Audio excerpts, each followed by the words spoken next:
Unix لونکس file system. جب ہم لونکس میں کام کرتے ہیں تو ہمارا زیادہ وقت فائلز کے ساتھ گزرتا ہے.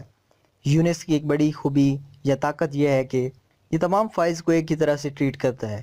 اگرچہ کچھ آپریٹنگ سسٹم مختلف طرح کی فائلز استعمال کرتے ہیں جن کو ہینڈل کرنے کا طریقہ بھی منفرد ہوتا ہے. مثال کے طور پر کیٹ کمانڈ جو ایک ڈسک فائل کو ٹرمینل سکرین پر ڈسپلے کرواتی ہے.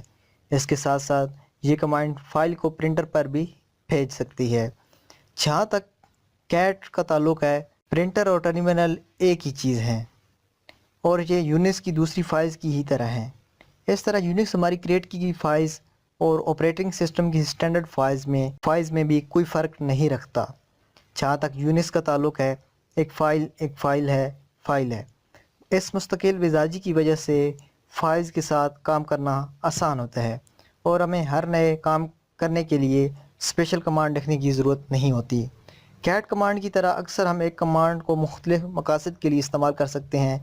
اس وجہ سے یونکس کے پروگرام رائٹ کرنا آسان ہوتے ہیں کیونکہ ہمیں اس بات کا دھیان رکھنے کی ضرورت نہیں ہوتی کہ ہم ٹرمینل، ایک پرنٹر یا کسی ڈسک ڈرائیو فائل کے ساتھ کام کر رہے ہیں. امید ہے دوستو یونکس فائل سسٹم کے بارے میں آپ کو پتہ چل گیا ہوگا. اسی طرح نیکسٹ انٹرسٹنگ ویڈیو کے لیے آپ فیضی ٹیک یوٹیوب چینل کو سبسکرائب کر سکتے ہیں اور بیل آئیکن پہ کلک کر سکتے ہیں تاکہ ہم جو بھی نئی چیز شیئر کریں اس کی نوٹیفیکیشن آپ کو مل جائے.